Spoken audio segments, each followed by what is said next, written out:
Ladies and gentlemen, welcome back to another episode of the EU Spectator, where we delve into the latest developments shaping the European landscape.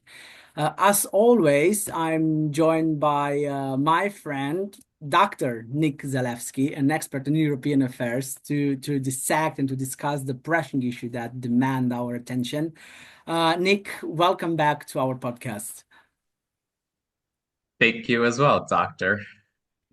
Uh, Today's episode, Nick promises a compelling discussion on the shifting political dynamics within and beyond the European Union. And we begin with Romania because Romania is a country at a critical juncture as it heads towards elections, while domestic factors play a key role. External interference, particularly from the Russian Federation, cannot be ignored too, because Moscow's persistent efforts to destabilize the region through disinformation and I don't know, covert influence pose a significant challenge to Romania's domestic integrity. And we will try to find how resilient it's Romanian society to such tactics, and what does this mean for the wider European security architecture. Then we turn our focus to transatlantic relations with a particular emphasis on Donald Trump's stance towards the EU and Romania too. And finally, we will examine the ongoing protests in Turkey, where President Erdogan's increasingly absolutist rule continues to tighten its grip on civil liberties. And as dissenting voices grow louder despite government crackdowns, we ask, is there still room for, I don't know, domestic resistance in Turkey, or is Erdogan cementing his legacy as an unchanged autocrat? So, Nick, as you know, and as we discussed before, Romania's political landscape has been tumultuous following the annulment of the 2024 presidential election. Far-right candidate Calin and pro-Russian candidate Calin Georgescu, known for his ultranationalist views and controversial campaign, initially secured a victory for the first round of election. However, the Constitutional Court voided the election, citing alleged Russian interference aimed at destabilizing the nation's democratic process, a claim that Moscow has denied. The court decisions to uphold the ban Georgescu's candidacy for the May 2025 return has ignited significant unrest. Supporters of Georgescu have taken to the streets of Bucharest, leading to clashes with law enforcement and rising concerns about Romania's political stability in US too. And international figures, notably the US Vice President J.D. Vance and entrepreneur Elon Musk, initially voiced support for Georgescu. Vance criticized the annulment as indicative of a democratic erosion in Europe, while Elon Musk labeled the president of Romania's Constitutional Court a tyrann for his role in the decision.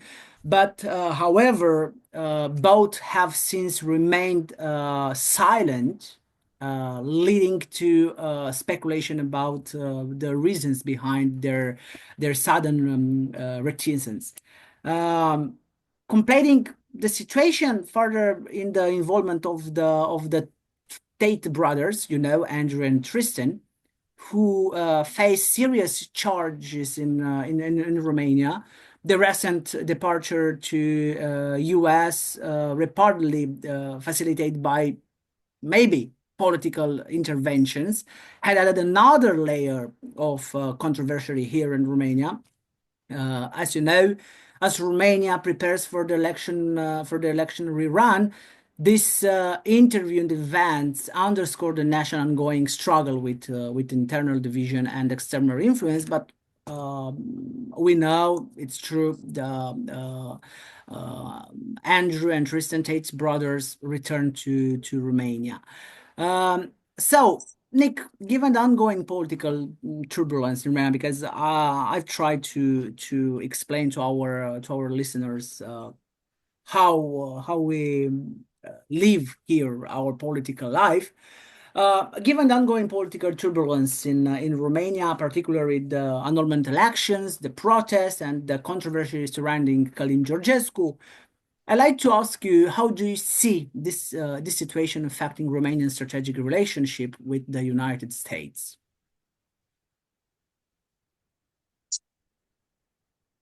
Well, it's difficult to say It's a hard question. Yeah.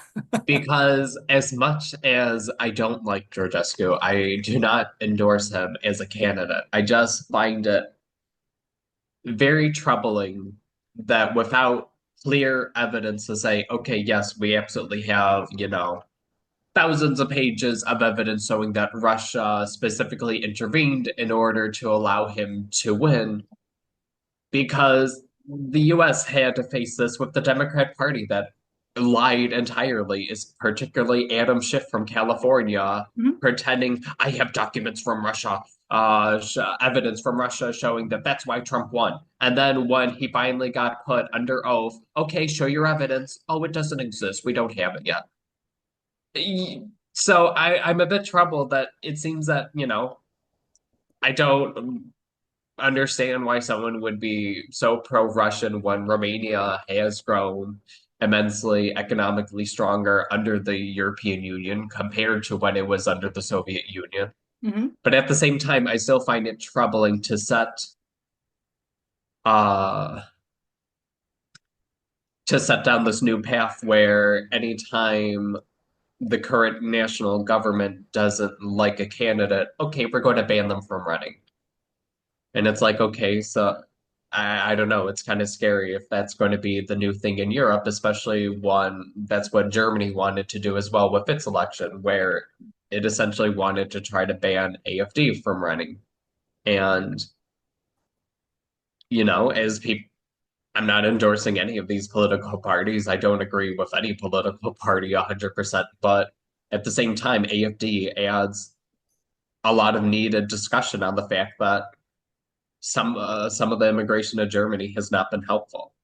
But so it's really troubling that instead of the German government accepting this, with how many individuals have been unalived by Islamist terrorists who immigrated under the false guise that they need a refugee, but then this is what they do. So that's not a true refugee. Refugees are grateful for escaping their situation. They're grateful for the opportunity.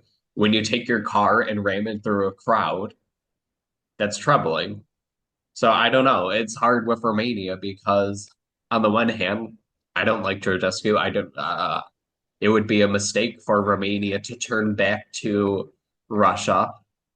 But part of it too is I don't think it's necessarily just this interference. I think it's just fatigue because unfortunately, nowadays, people are very impatient, where compared to the past in Europe, when you look at some of these cathedrals that have been built through the continent, people knew that they would never see the completion. Their children would never see the completion, neither their grandchildren. People realize that a lot of these wonders of Europe, these architectural Mhm. masterpieces, took hundreds of years to complete.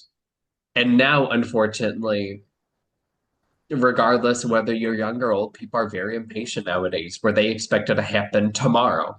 And the harsh reality is that Romania will not catch up economically to Germany tomorrow. But at the same time, look at how quickly salaries have risen. Look at the GDP growth.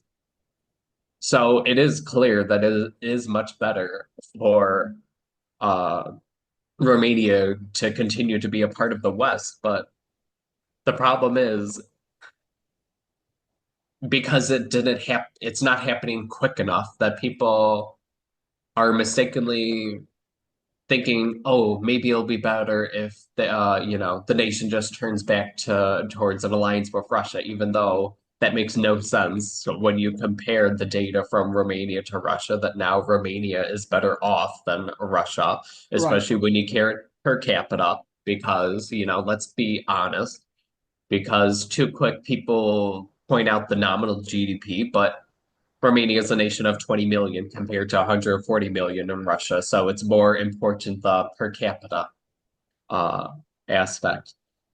So, it's a difficult situation to watch this happening in Romania and happening in other parts of Europe, especially when I know with the US that with the US is known for its intelligence. It's known for knowing a bit too much than some people would like about every nation. So just seeing how the Democrats had no problem making up lies about Russian interference in the US election, allowing Trump to win, it's a bit troubling that we don't have the concrete evidence yet with the Romanian government, but he's already banned from running.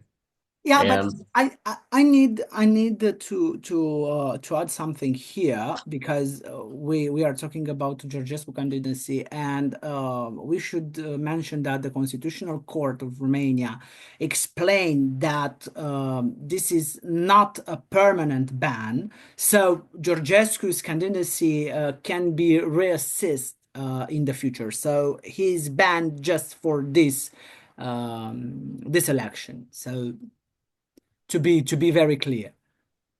I know, but it still looks bad because then they could come back and just make up an excuse. Oh, we need more time, for the next election with that. And it just, it would have been better for this to happen before the election because I gotta admit, it does look very bad for the government that because it doesn't have concrete proof, but because he came in first place in the first round, which means nothing. He could have lost by a significant amount the second round, but the problem is we're talking about a hypothetical, so we don't know. So it just looks very bad. It's very bad optics that because this was done after the first round when he came in first place. So it's like, oh, okay. So because you didn't like him, you're going to block him for this election without concrete proof that we would like to see. Just with the fact that, and just because of how I saw with Adam Schiff, how he was so adamant, lied repeatedly, lied in Congress, that he had all this evidence that uh, Russia meddled in U.S. elections, Trump didn't really win, and then when it came to providing that evidence, oh, we don't have it, and that's Right, the but it's problem that I have. right, but it's not the same situation because Georgescu has some problem with his campaign fundraising. So and I know, but I just find it a problem because it's just a problem because I really hope that governments start being strict with everyone. Because if we're being realistic, I wouldn't be shocked if other politicians who currently are in office, not just in Romania, but in other nations like Macron, did okay, they really do everything by the book? And I'm not making accusations or Macron or Maloney. Mhm. It's just that No, right. no campaign is perfect. So I find it where when you examine something under a microscope, you're going to find a problem with it. So the Right, but problem we is the can Constitution Court going to do that for all these other candidates as well? And that's the problem. actually the problem it was that Georgescu declared that he has zero euro, zero lei for his campaign. So there was the problem, and in the first part of our election, the Constitutional Court said that the first round of elections are okay, and after that, the Romanian intelligence services uh, offered some details about top secret details about the Russian interference and how Georgescu succeed to have a success fundraising campaign. So that was the problem, and in my opinion, you can become the next president of Romania with zero No, no, contribution. no. I'm not saying that he didn't do anything wrong. I'm just saying, but part of the problem is I know we're not holding every candidate to the same standards, though, always in these elections in the US or Europe, where, Okay, because we're against Georgescu because of some of his beliefs, where it would be troubling for Romania to turn to Russia.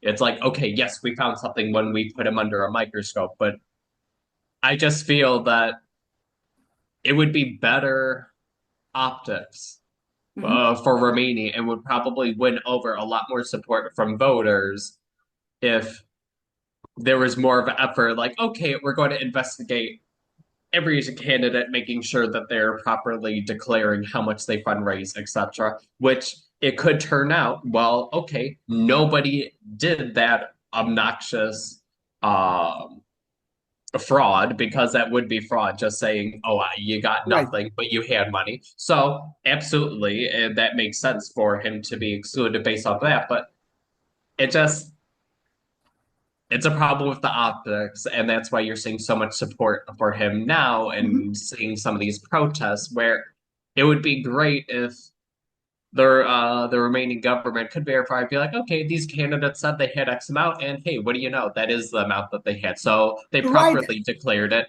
That's And why he needs to do better the next election, and maybe, and then he could run if he properly files the paperwork. right, and also the Romanian authorities are not involved in a strategic dialogue with and strategic communication with the citizens. So this is That's a where it becomes serious, yeah, it's a troubling. serious problem. It's a serious problem for the And Romanian that's where I government see a and the lot of Romanian government. Romanians online really rallying around Georgescu, because they're kind of, it seems that a lot of Romanians are pissed by this, where it just seems to be more of a targeted witch Right, hunt rather than focusing more. Well, no, it's because he declared zero. You can't do that. All the other candidates are able to verify that they claim X amount. Okay, that is. Or, oh, okay, they were off by 10,000 euros, but they weren't off by 1 million euros like a right. Georgescu, which is a bigger difference. Hmm. And, to claim zero, that is troubling. It's the problem with the optics. I really wish it would have happened under a different timeline where they would have caught it quicker, and realized Right. that, okay, well, no, you can't run for president if you're claiming you have zero in your campaign, but you're spending 1 million euros. That Right, and also I think that the Electoral Permanent Authority in Romania should be more to pay more attention to, yes, to this topic, but because we are talking about Georgescu and what is happening now in the Romanian political landscape, there's been a significant development regarding Romanians' relation with the U.S. and also Romanians' visa waiver program application, with the U.S. Deciding, I think, 2 days ago to delay its inclusion. So while this is officially linked to unmet technical criteria, to be very clear, far-right politicians from the Alliance for the Union of Romanians, our party, and so-called Young People's Party, which ironically has a leadership mostly aged between 45 and 70 years, and former Socialist Prime Minister Victor Ponta have aggressively pushed a different narrative. They claim that President Trump it's punishing Romanian authorities for their handling of the elections and protests. So Ponta's involvement in particular is notable given his close ties to Serbian President Alexander Vucic, a pro-Russian politician, and his past connections to former Romanian intelligence officer Sebastian Ghiță, a convicted figure now evading authorities in Belgrade. This fuels speculation that pro-Russian and the nationalist forces in nationalist parties in Romania are leveraging the visa waiver issue to steer anti-Western sentiment. Do you think this narrative will gain traction within Romania? And more broadly, how might this political instability impact Romania's standing with NATO and its relationship with the EU and the US, especially with concerns about Russian influence? Because it's very important to understand this. It's hard to say. Although I unfortunately do feel that people will take this as an excuse to be more critical of Romania within the EU because it seems that Western Europe many times wants to find any reason to be critical of Eastern EU member states just so they could continue to feel superior. Okay. So, I hope Romanians keep that in mind that part of that is because of this bizarre need to continue to feel superior on behalf of Western Europe. So, you know, it's hard to say. You know, you are American. So explain us what means this decision of Trump administration to put pause to press the post button for visa waiver program. So let explain to our Romanian to our Romanians listeners that this is not about the special relationship between US and Romania. It's just about the American security and American political decision. It, it's right. Yeah, I don't think this is saying anything that America wants to end its relationship Mhm. with Romania. I think it's just there's a bit of concern that if you have certain people upset with this decision, they'll take advantage of the visa-free program, come to the US, and then overstay it and just try to immigrate illegally to the US that way, where that's more of the concern. Where because there's this uncertainty to the next few months in Romanian politics, there's a concern that people will take advantage then of this visa-free waiver program, where unfortunately, the US has seen this many times, even with people who do get a visa, where they qualify, they do everything right, they make it appear that they're an applicant who is very likely to go back to their country of origin. And then in reality, they don't. They just overstay then permanently. And that's more about the risk. I don't think it's as And I think this should be less of an issue or less of a controversy than it was with the Schengen decision. When Romania and Bulgaria completely qualified, Mhm. and I know you've mentioned this numerous times yourself because you were Yeah, really upset saying there's no precedent, there's nothing in the EU treaties saying that you could partially admit member states to Schengen and then allow them in later when you feel like it. It's either you're in completely or you're not yet. right. So, But in this case, it's totally different. yeah. It's totally different, and we should explain this. So my question now it's because I really want to understand better and more about what is happening now in the American politics. What are the plans of Trump administration for the visa waiver program and how Donald Trump is trying to fix the problem with immigration now? No, it's definitely clear that Trump wants to avoid as much illegal immigration as he can because, to put it into perspective, the European Union, which has a population of roughly 449 million, the Mhm. EU gave an estimate that there's about a million illegal immigrants, where there are a million people who do not have the right to remain in Europe. In the United States, with a population of around 338 million, we have a illegal immigrant population of 32 million, where it's significantly larger.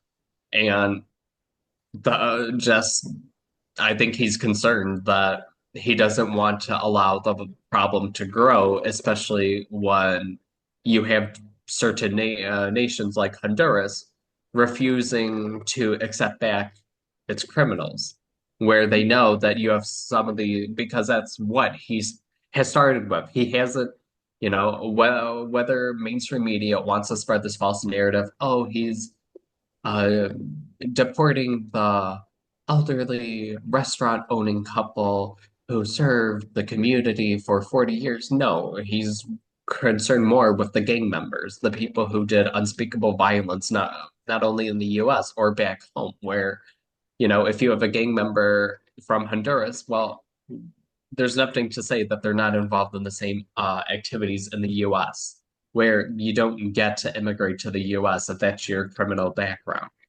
And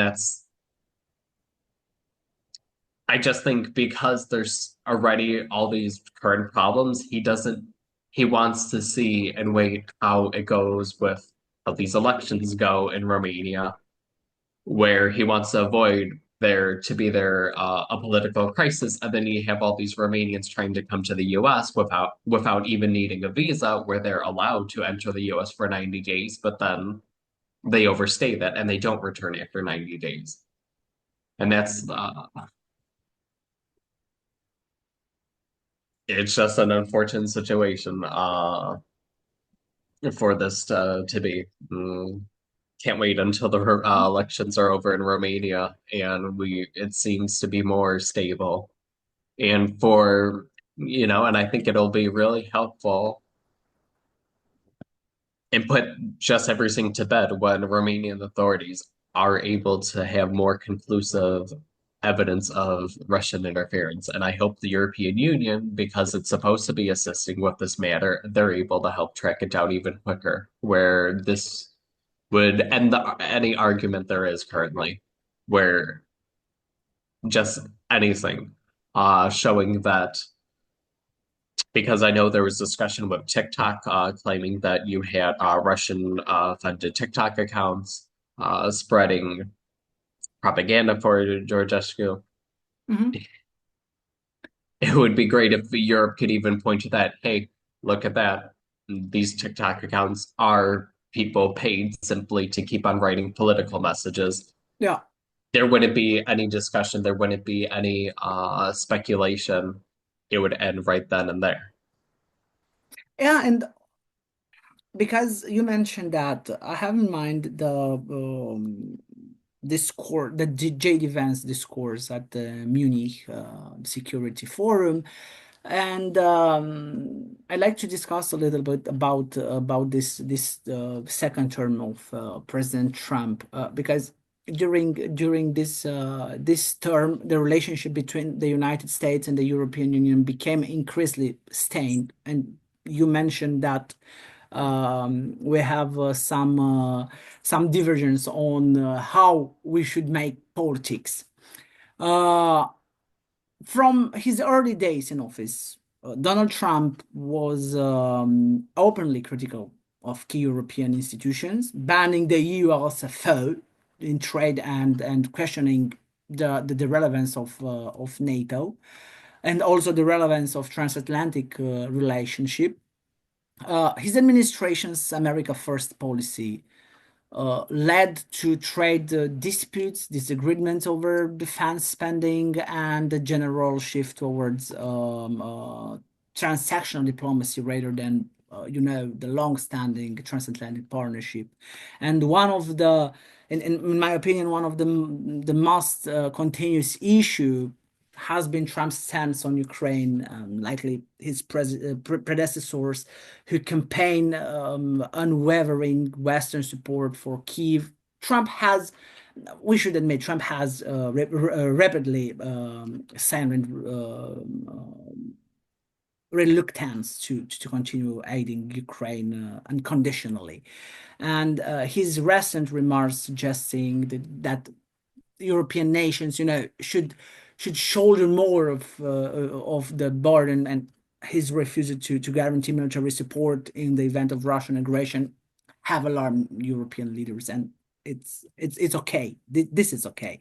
In contrast, the EU has doubled down on its commitment to Ukraine, providing financial and military aid independently of Washington. But at the same time, you know that Trump's approach to Russia remains a point of deep concern for European policymakers and for the Eastern European countries. His willingness to intern concessions to Vladimir Putin, whether on NATO commitments or economic sanctions, fuels fears that this second Trump presidency could lead to a significant rollback of Western pressure on Moscow, and this respect has galvanized European leaders who are increasingly determined to build strategic autonomy and reduce dependence on the U.S. For security. And given this situation and this development, do you think we are witnessing a fundamental change in transatlantic relations, with Europe seemingly more prepared than ever to resist Trump's influence? Are we heading towards a scenario where the EU emerges as a counterweight to Washington rather than its traditional ally?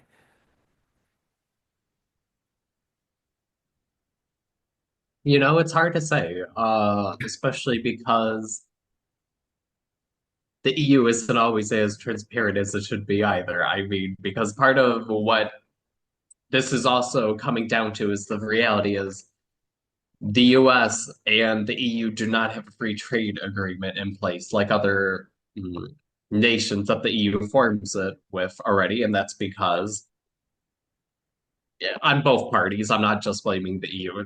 I don't think either party's interested in that, but let's be honest, the EU does already charge tariffs on some American products, and I think that's what Trump is kind of pissed about, where when the EU does already charge tariffs on different products, and then for the EU to try to now play victim, and it's like, okay, but you're not allowing for free trade. The EU really hasn't really mentioned a desire to create that because they know it would be hard for them to find a favorable agreement for that. With it's easier for them with smaller nations that they focus on, such as Mercosur, the collection of South American nations, Indonesia. So it's like I don't know. It just Europe has been already acting in a Europe first way. So it seems a bit bizarre that Europe now wants to be upset and act like they haven't been benefiting from different things. The fact that, the same with defense, all these because let's be fair, as we've already mentioned before filming this podcast, I have no issue pointing out that, hey, good job for Eastern EU member states who are also part of NATO. They've been spending for years now more than 2% minimum, if not more, while nations like Germany, France, Italy, Belgium, Netherlands, Luxembourg, the wealthier member states, we Italy have other too. priorities.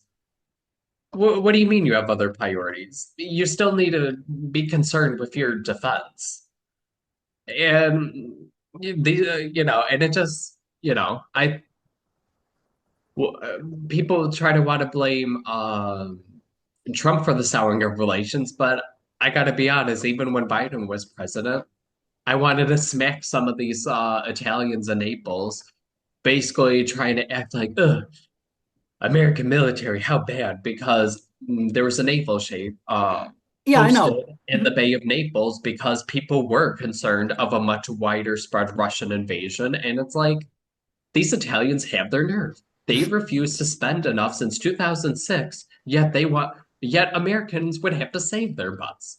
And it does get me riled up because I just read today on Reddit different Italians talking about a potential mandatory draft. Yeah. And all these, because it's Reddit, they are more far left Italians, like in any nation. But, oh, me defend my own country? Never. Oh, but it's okay for Americans to go die to defend Italy. It's okay for America to spend its money on defending Italy. But Italy defend its own country? Why?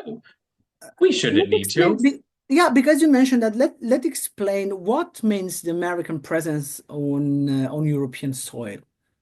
Because it's very important for us as Europeans. It's very important to have a permanent American presence here because that means we will be safe.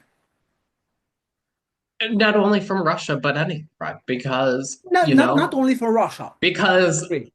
and I think this is why part of the tariffs, though, because as I've discussed this with other people, they brought up an interesting point because what is one of the things that tariffs are being beneficial with? Having car manufacturers such as Hyundai Mhm. investing in iron plants in the US. Iron is very crucial for war because what country do a lot of nations now rely on iron for? Not only the US, but Europe? China. Sorry, but we cannot trust China. And I do think that because China's already starting to lose its power because China, for the longest time, what was its strength? Not its economy, because it's still performing less than on a per capita basis than the US or Europe, but its population. For years, it was the number one most populous nation. As we see, communist policies have destroyed the nation, where now you have such a low fertility rate and it's going to keep on dropping because of this one child policy, And yes, you were seeing fertility rates dropping in Europe, but however, they dropped before, And one Istat, the National Statistic Agency for Italy, it's simply because of the economy. When the economy starts improving, Italians are interested in having more kids, at least two per family, which would be maintain the population. The problem of China is that the communists completely rewrote the culture and essentially programmed people into one child per family. That's enough. No, it isn't enough. We're essentially going to see China's population drop in half by the end of the century. It is I definitely do think that China realizes that if it wants to go to war with India, if it wants to go to war with other nations, it's going to in the next few decades before it sees. So really starts to see that population drop happening. So you can't depend on iron being in China. And then, even though, yes, you have different car manufacturers in Europe, you have iron being produced in Europe. I think Trump realized, unfortunately, currently, with how many European countries refuse to invest enough in defense, we cannot count on Europe to just have all this iron be produced in Europe too, without making sure that we increase our capacities in the US when so many of these European nations want to live in la la land. I mean, and I say that because the first invasion of Ukraine did not happen under allegedly super pro Russian Trump, but it happened under Obama. That should have been Europe's wake up call that it needed to rearm. And that's what I think a lot of us Americans are really pissed about that Europe saw the Crimea Peninsula illegally occupied by Russia to this day under the first invasion that happened in 2014. And all these Western European nations did nothing. You saw that spark a fire in some Eastern EU nations, and you're really seeing a fire struck under them when Russia invaded a second time in 2022. Mhm. And yet, when you look at the 2023 data, it's horrific. Luxembourg, oh, it spent 0.72% of its GDP. No, the rule is 2%. This was agreed upon by all member states of NATO in 2006. You either want to take your responsibility seriously or you don't. And it's just also fatiguing to me because you have nations like Romania and Poland that want to catch up economically with Western Europe, and yet they still realize that this is because Western Europeans, Americans, and Eastern Europeans, Central European, whatever anybody wants to consider to themselves, Mhm. NATO member states, we have to realize that we don't want to go to war nowadays. Everyone is so freaking war fatigued, but at the same time, it's an unnecessary evil because other nations could attack you. And we could see that the EU while member states will get in conflict and people will try to discuss, oh, does that mean the EU is doomed? Why aren't we talking about the fact that this is a massive improvement of EU member states getting into little tiffs, little arguments, rather than if this was back in the 1800s, okay, we're going to kill you all if you don't agree with us. That's how it used to be done. So it's a massive improvement when you simply have EU member states bickering with each other. So there's a lot more stability in that as a whole. But the issue is, what about outside influences? You can't just think about, oh, well, what about internally? Yes, but what about externally? Particularly if the EU does want to expand, because, what about Turkey in the future? You have a lot of pro-democratic people in Turkey, but the problem is allowing Turkey in. Oh, look at that. The EU would then border Syria. Right. And Syria is a We will discuss disaster right about. now. Yeah, we will So discuss. I just want to bring that up saying Hmm? if the EU wants to expand and allow Turkey in, it will need a very strong military to fend off any threat of Islamist terrorists in Syria. I mean, with what's happening right now in Syria.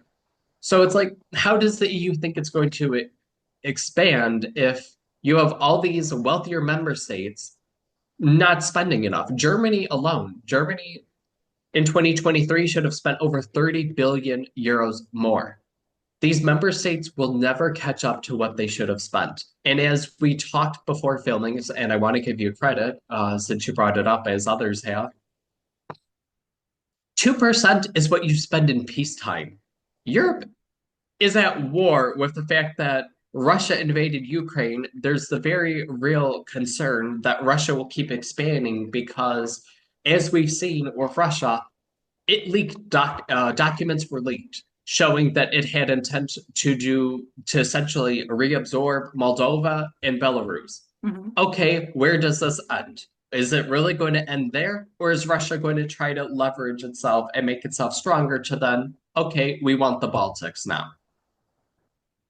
Yeah, And in this situation, what are the very short? I will ask you to respond to this question. What are the risks and the opportunities for Europe in this new geopolitical landscape? Because you mentioned very well, we are in times of war. mhm. So what are the risks and the opportunities for Europe in this context?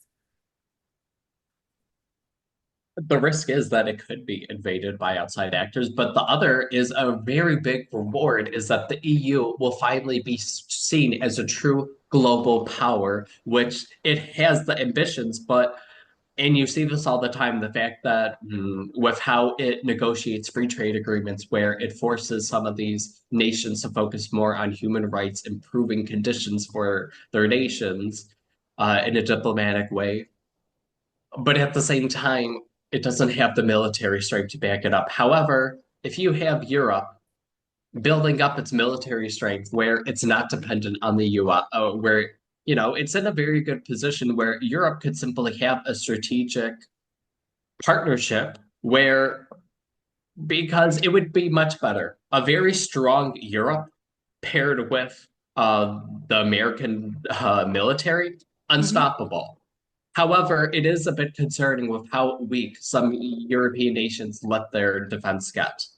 And it's just concerning to me how many Europeans refuse to accept this, even when their politicians are. I'm not seeing a lot of European politicians currently in office saying, oh, America, Trump is crazy, we invest enough. You see Denmark, who left wing politician, let's be realistic. She is left wing, and yet she's quoted within the last few months saying this is one of the biggest mistakes Denmark ever made was de-investing in its defense. Germany, where it looks like SPD will remain in power with CDU, and they seem to be admitting, yes, we need to rearm Germany. So it's just, I don't know. It's just some Europeans need to wake up, especially in Western Europe. I think, I think it would be fair for Trump to point more out in Central Europe and pointing, hey, Poland, Romania, they've been doing their job. They've been investing enough. They've been meeting their NATO membership requirements. I think we should give credit where credit's due. And I think that's unfortunate. But Western Europe does need to get it together to really then make the EU strong, to make NATO strong.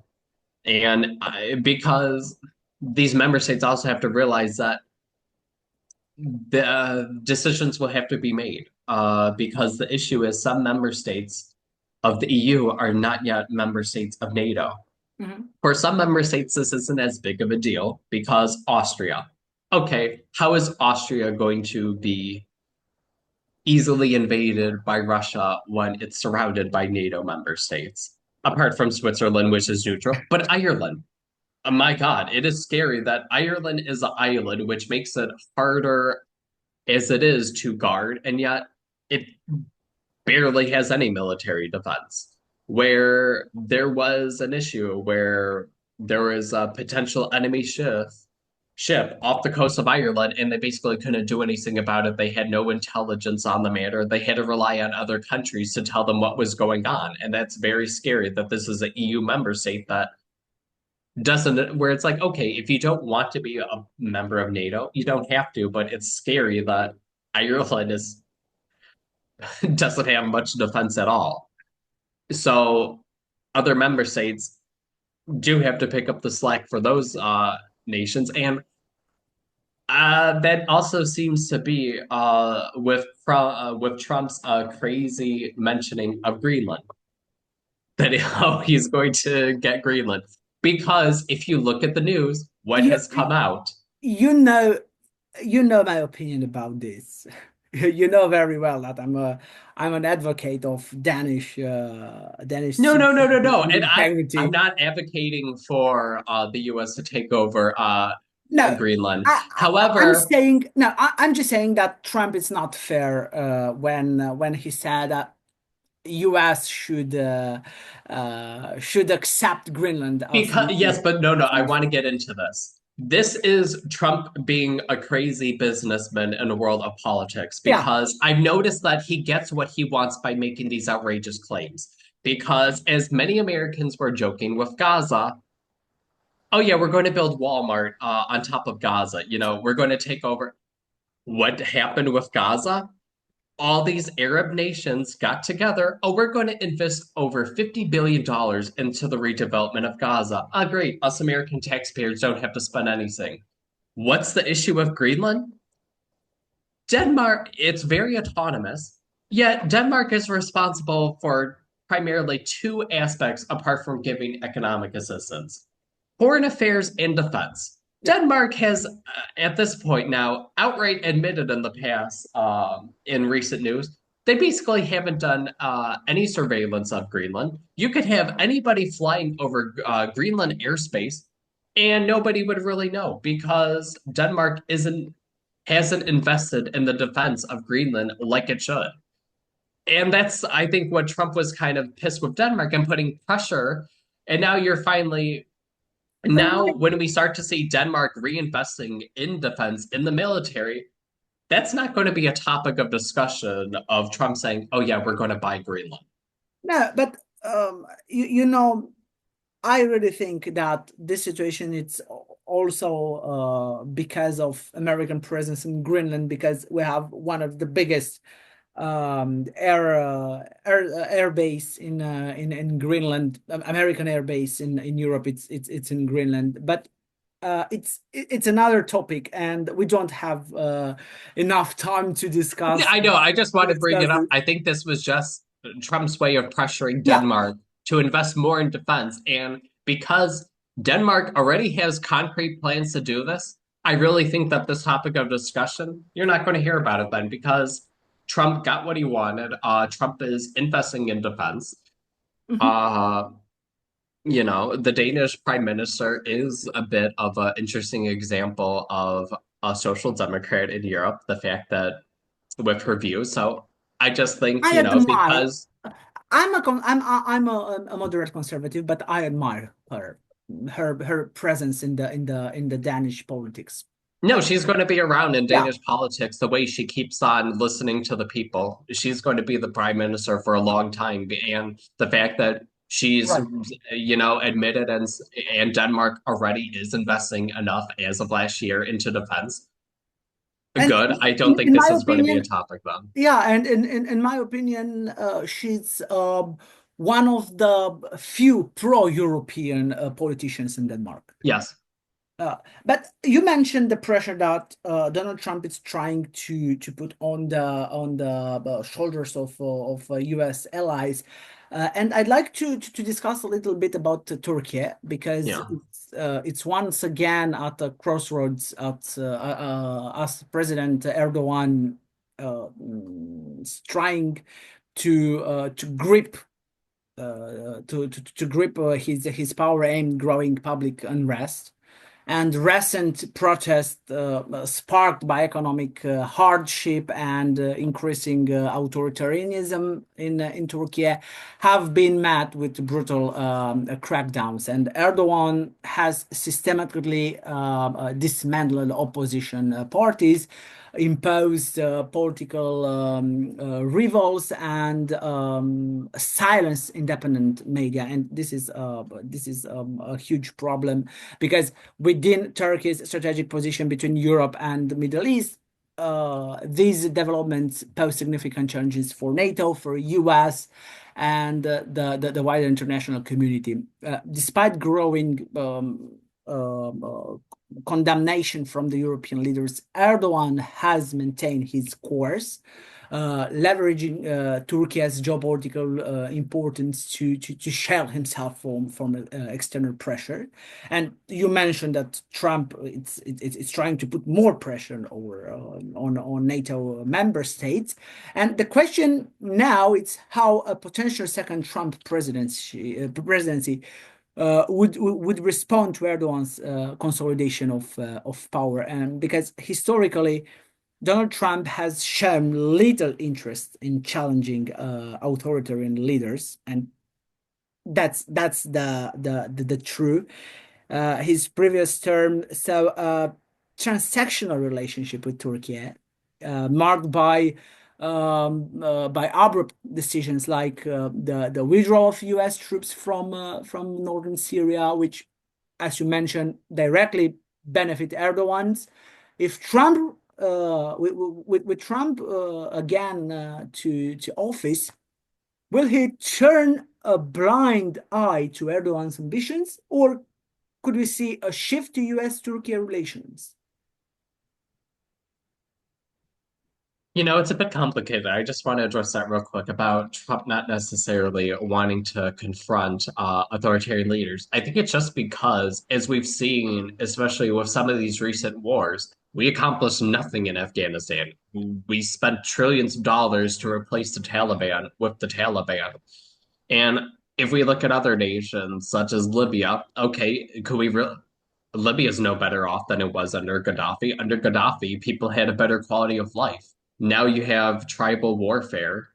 And I think that's the issue where Trump is more concerned and realizing that we need to focus more on protecting ourselves, focus more on strengthening allies who don't want to fall to authoritarianism, like EU member states that are also part of NATO, Mhm. while at the same time realizing in some of these other nations, if you overthrow an authoritarian leader, it could be replaced with something far worse. I mean, yes, there were problems with previous leaders in Syria, Iraq, but now you have ISIS back into play for power. That's not necessarily, that's a horrible thing. And now we're seeing with Syria, where, okay, sure, the previous leader was awful using chemical weapons against his own people, but now you have the new government. It hasn't even been a year after it got all this aid money from the EU, and now it's slaughtering religious minorities, political opponents. And I think that is shameful, though, that mainstream media isn't talking about that. Now you have Christians being slaughtered if they refuse to take off a cross necklace, while at the same time, You have the I don't know how to pronounce it, so sorry for butchering it, but the Alawite Muslims, Yeah. where because they're a smaller group, because Assad was a member of that religious community, now it seems like they're basically being targeted left or right. And it's like, you know what? That's awful. And that really isn't how you can conduct a country, because it's one thing if you want to criminally hold responsible soldiers of Assad's previous army who helped slaughter civilians. You're now targeting entire families. These are civilians. These aren't, oh, but we're targeting the Alawite soldiers who use chemical. No, this is just clear targeted oppression of a small Muslim minority population now in Syria with the Alawites. And it's kind of horrific where nobody's really talking about that in Europe, where it's like you just gave them tens of millions of euros to try to rebuild the country, and now you have the new leader slaughtering opponents. One, they're not armed forces opposing him. This isn't the case where, okay, well, it's a rogue army. I guess we could justify it. They're going into apartment buildings and hunting down families who aren't armed. Mhm. And it's I don't know. It just and then with NATO in Turkey, Turkey does have to decide who it wants to be allies with. Does it want to be a more liberal nation, or does Erdogan want to align himself like Islamists, which he has in the past, with giving the four finger salute in Egypt, signifying that he aligns with the Muslim Brotherhood, which would be a disaster for Egypt. Okay, then who do you want to be? But and I think people do need to keep in mind though that just because this is who the authoritarian leader currently is of Turkey, this isn't the viewpoint of the Turkish people themselves. So I think it is a bit dangerous that if we couldn't, we need to separate the two and realize that while Erdogan isn't really an ally of Europe, the EU, I think people need to keep in mind that this isn't the viewpoint at all of a lot of the majority in Turkey, where we really can't consider these to be free and fair elections. That Erdogan's winning. It's more he's manipulating the results. He is now, as we see, and I think it's clear. Nothing could be clear that he does manipulate the elections. That now he jailed the mayor of Istanbul because he wanted to run in the next election.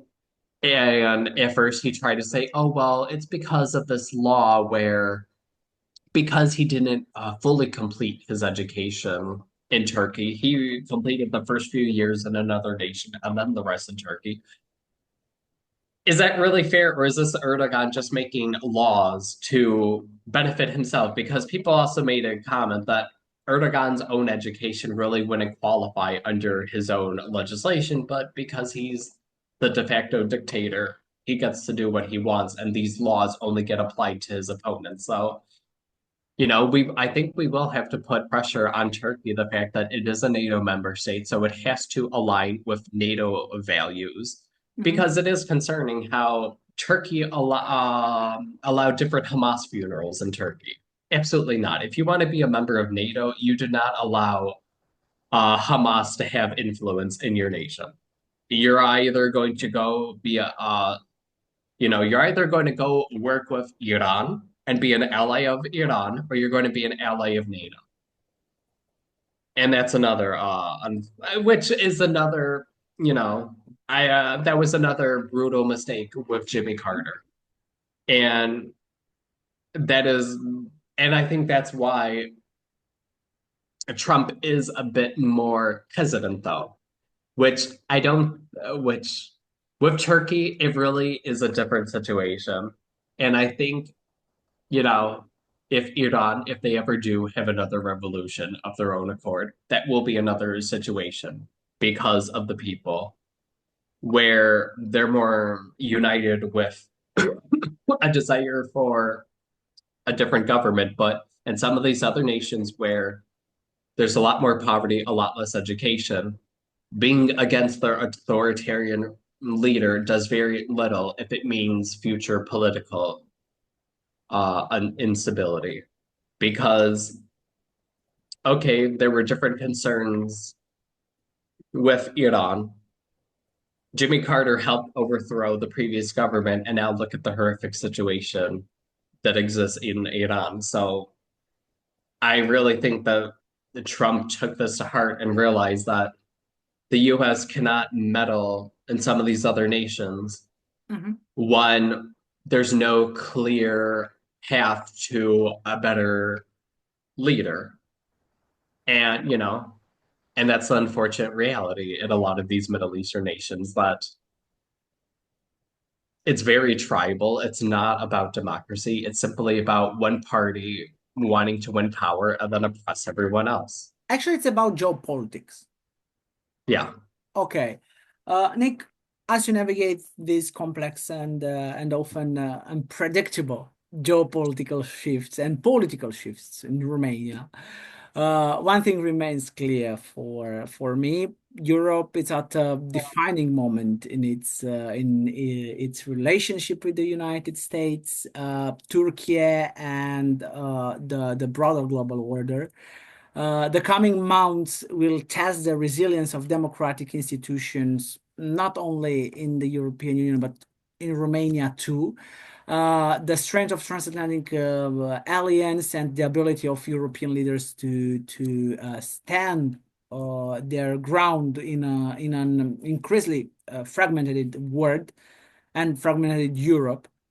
How these challenges unfold will shape not only the future of the EU, but also the stability of the international system as a whole. Uh, Thank you very much for Thank you. joining. And I just want to end a bit on a more hopeful note. I think we are looking at a more unified future for Europe in the future. The fact that nations are coming together, funding defense. Mhm. Europe is definitely shielding itself from potential could have been threats to its security. So I think it is a positive outlook. I think people need to keep that in mind that Right. because Trump did put this pressure, now Europe definitely has a stronger future, even by itself, without having to rely on the US military, which is the important thing, And where we now it's start, shield. yeah, and we start to discuss about it. Yeah, Uh, Thank you very much, Nick. thank Ladies and you. gentlemen, thank you for joining us on the EU Spectator. We really appreciate your continued support and engagement as we break down these critical developments. Please stay with us for more independent analysis and don't forget to subscribe, share your thoughts, and follow us for updates on the next episode. Until then, please stay informed and stay critical because this is very, very important. Thank you very much, Nick, once again. Thank you.